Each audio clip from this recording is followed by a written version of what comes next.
Halo, assalamualaikum warahmatullahi wabarakatuh. Kembali lagi dengan saya Novia Zahra.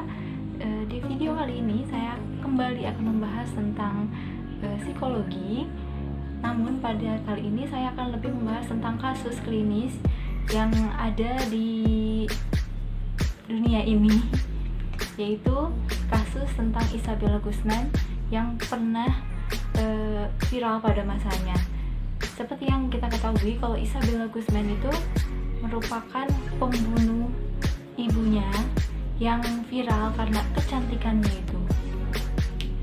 Jujur saya lihat fotonya saat ada di pengadilan yang pernah viral pada saat itu tuh, dia emang cantik banget.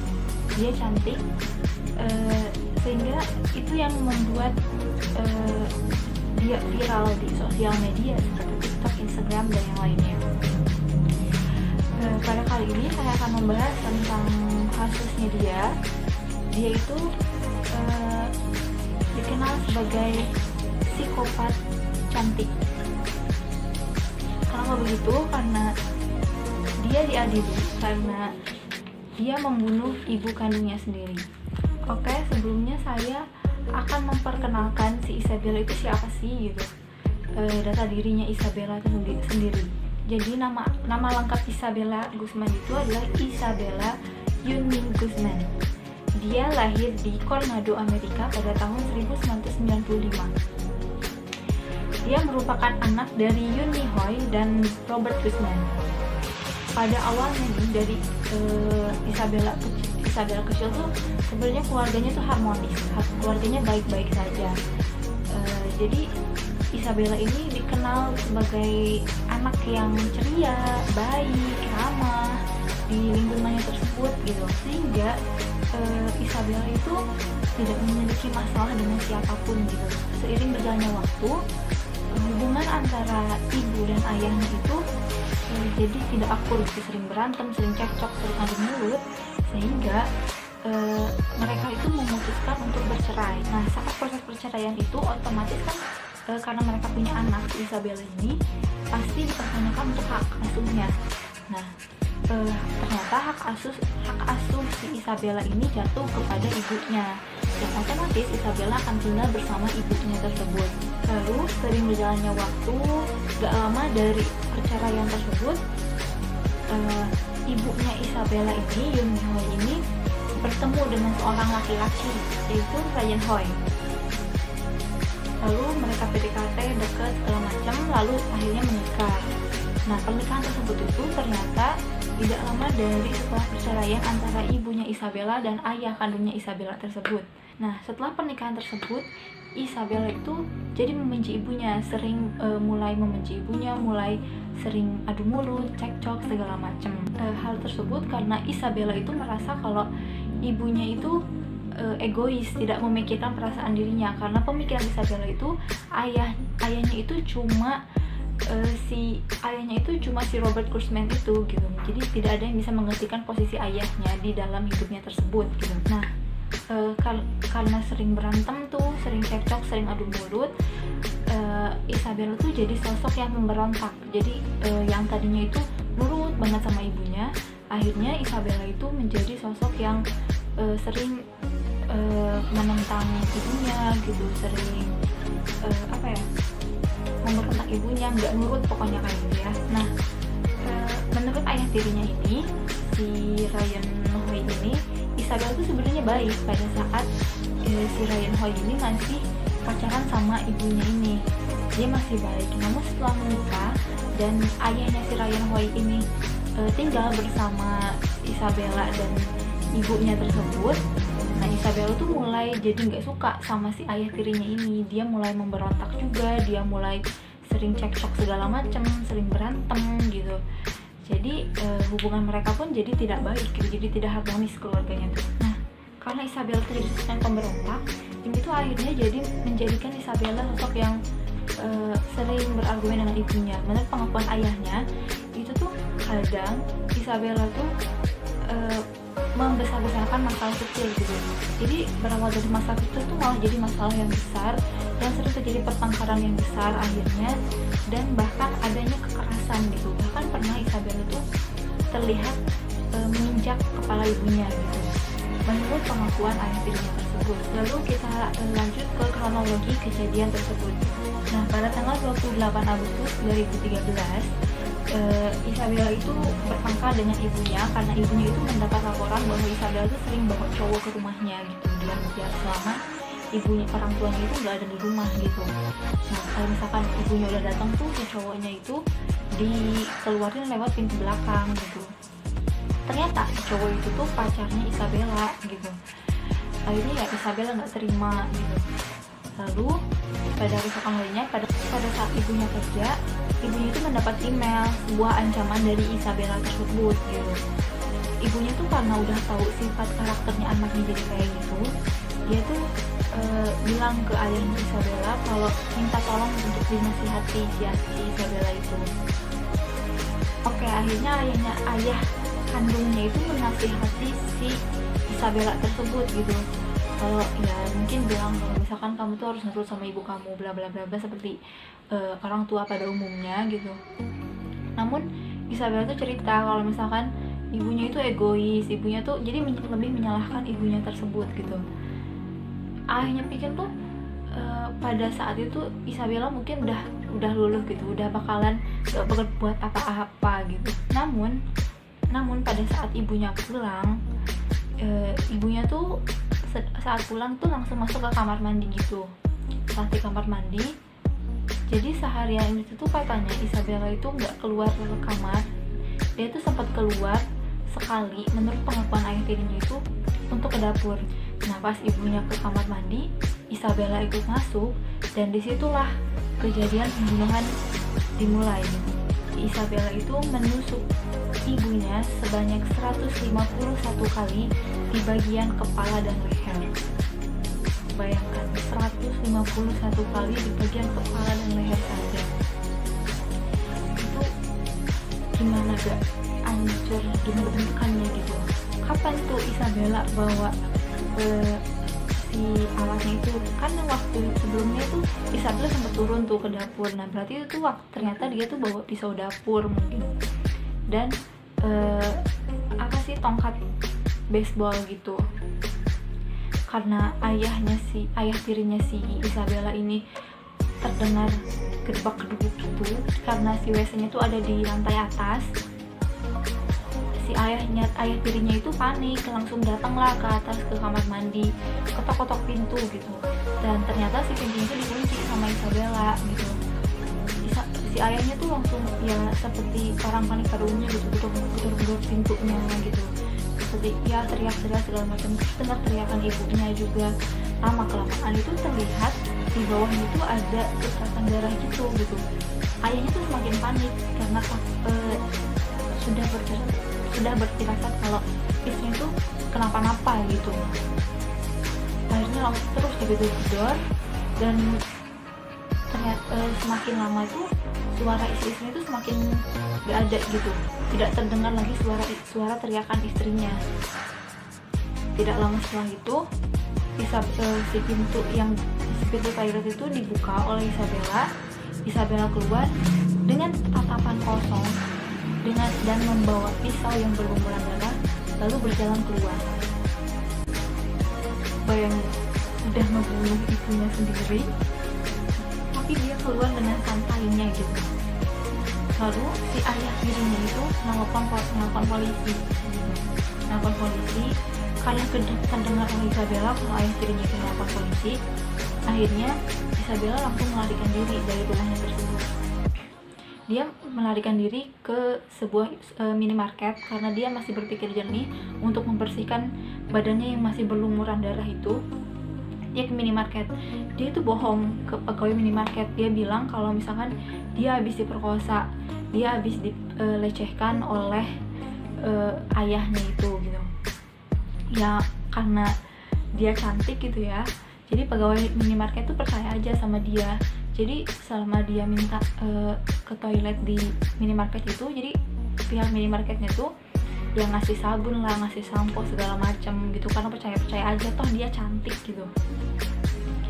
Akhirnya ya Isabella membersihkan diri di situ, bahkan sempat meminta bantuan pegawai minimarket tersebut untuk membersihkan rambutnya. tak berselang lama, itu sekitar 13 atau 18 jam, Isabella itu tertangkap oleh pihak kepolisian di depan garasi rumah orang lain gitu, rumah orang yang tak dikenal. Akhirnya Isabella ditangkap dan dimulai persidangan pada tanggal 30 Agustus 2013. Jadi pada tanggal 30 Agustus 2013 itu dimulai persidangan untuk kasus Isabella Gozman ini. Pada persidangan ini, tongkat bisbol yang digunakan Isabella untuk memukul ibunya dan pisau yang digunakan Isabella untuk menusuk ibunya itu dijadikan barang bukti. Tusukannya tersebut dilakukan sebanyak 151 kali di bagian kepala dan leher. 151 tusukan itu dilakukan dengan ada beberapa tusukan yang lebih dari satu kali. Dan saat ditanya, kan pasti saat proses persidangan itu ditanya motifnya itu apa, kenapa ia melakukan itu gitu, melakukan pembunuhan tersebut, apalagi pada ibunya sendiri. Jadi Isabella itu mengaku kalau misalkan ibu kandungnya itu bukan Yoon Mi Hoy. Dia mengaku kalau ibu kandungnya itu bernama Cecilia. Jadi Cecilia itu adalah suara yang sering Isabella dengar di kepalanya gitu. Lalu suatu hari si Cecilia itu memerintahkan Isabella untuk membunuh Yoon Mi Hoy gitu.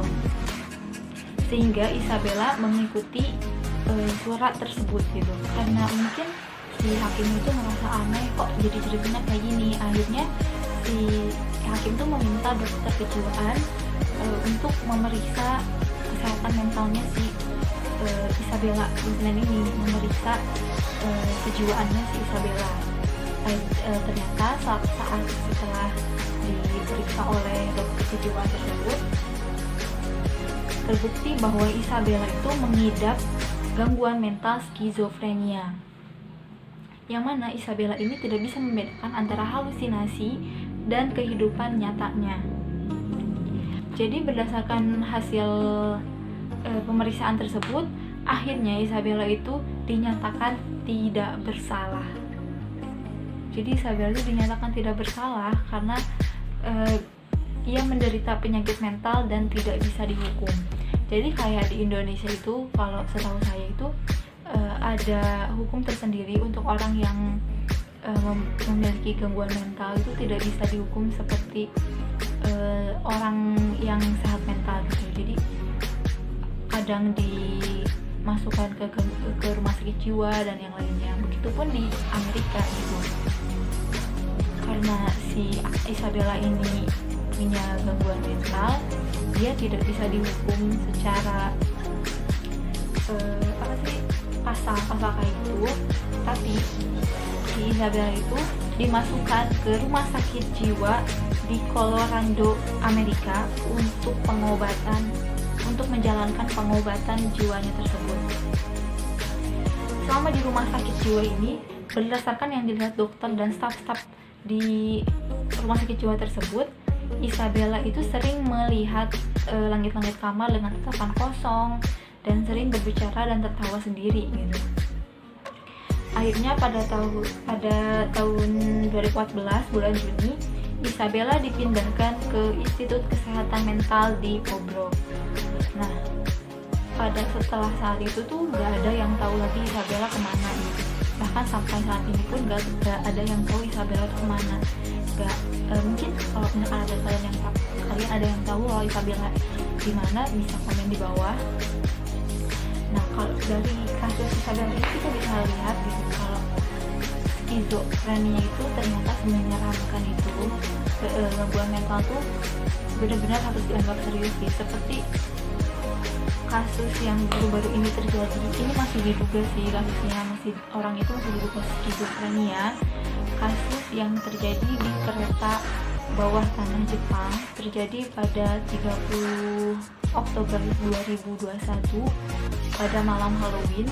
Dia berkostum seperti Joker gitu. Mungkin nanti saya perlihatkan fotonya di sini.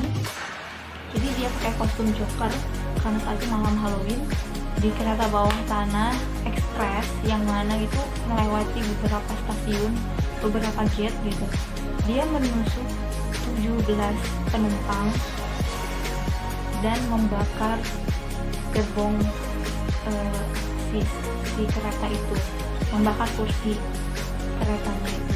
Jadi dia itu punya punya masalah dalam pekerjaannya gitu. Jadi pekerjaannya itu tidak berjalan dengan baik, sedangkan lingkup pertemanan itu tidak bagus gitu. Jadinya tuh itu yang membuat dia stres, dan dia tuh dikenal sebagai sosok yang pendiam dan kurang menonjol dari dulunya. Dia sering berpindah-pindah tempat gitu, dan mungkin dia sengaja datang ke Tokyo untuk melakukan aksinya tersebut gitu. Dan kalian tahu, saat setelah dia menusuk orang-orang, dia dengan santainya duduk di bangku kereta, lalu merokok sambil menyembunyikan pisaunya tersebut. Bahkan ada orang yang nge-video ini. Nanti saya masukkan videonya. Nah, si orang tersebut tuh ternyata menggunakan kostum Joker itu tuh karena dia terinspirasi dengan film Joker. Jadi itu terinspirasi dengan sosok Joker. Jadi aku belum nonton filmnya, tapi katanya itu ada satu scene dalam film Joker itu dimana Joker membunuh seorang dalam kereta gitu. Nah, dia tuh terinspirasi dari scene itu gitu, yang menjadi motif dia melakukan aksinya tersebut. Dan kalian tahu kalau misalkan salah satu korbannya itu ada kakek-kakek yang berusia 70 tahun yang mendapatkan luka yang cukup serius gitu. Dan untungnya tidak ada korban yang meninggal. Dan saat dibawa ke kantor polisi, saat diinterogasi, dia tuh bukan menyesal karena melakukan hal keji tersebut gitu, tapi dia menyesal kalau di dalam aksinya tersebut tidak ada orang yang meninggal gitu. Dia menyayangkan hal tersebut karena dia tuh berkeinginan untuk mengakhiri hidupnya, tapi sebelum dia mati, dia tuh ingin mengajak orang lain buat mati juga gitu. Jadi maksudnya tuh, aku pengen mati, tapi aku ingin membunuh orang dulu, baru aku ditangkap dan dihukum mati gitu. Jadi dia tuh nggak mau mati sendirian gitu. Dengan santainya dia nyesal karena di dalam kejadian tersebut gak ada orang yang mati. Itu tuh selama kejadiannya, karena keterbatasan ekspres ya, orang-orang tuh pada panik gitu. Sampai saat gate yang paling dekat tuh si keretanya diberhentiin mendadak gitu. Orang-orang tuh kalau karena berhentinya mendadak kan itu bukan stasiunnya, jadi pintunya tuh nggak bisa terbuka karena si pembatasnya tuh menghalangi gitu. Akhirnya orang-orang tuh keluar lewat jendela kereta itu pada keluar lewat situ, pada panik. Dan si orang tersebut tuh malah dengan santainya duduk sambil ngerokok. Bahkan pada saat ditangkap polisi pun dia tetap nyantai gitu. Nah, jadi sebenarnya itu yang kasus Isabel itu sudah dipastikan karena sudah dicek oleh dokter kejiwaan gitu, kalau dia itu mengalami skizofrenia, kalau nggak salah itu skizofrenia paranoid.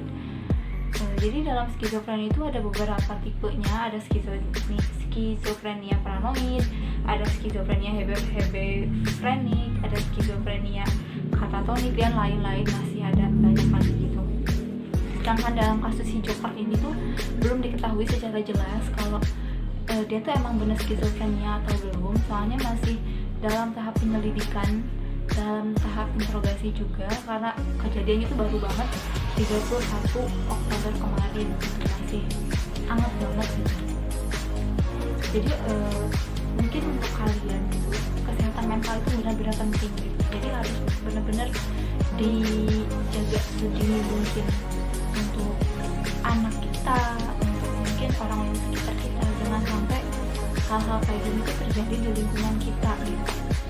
Karena ya nanti yang dirugikan ya, yang kena ya kita sendiri gitu. Jadi ya kita harus mulai aware sama kesehatan mental gitu, soal kesehatan mental, karena mungkin masih banyak orang yang kurang peduli sama kesehatan mental gitu. Oke, cukup sekian penjelasan yang dapat saya jelaskan di video kali ini. Mohon tunggu untuk video selanjutnya. Terima kasih sudah melihat video kali ini.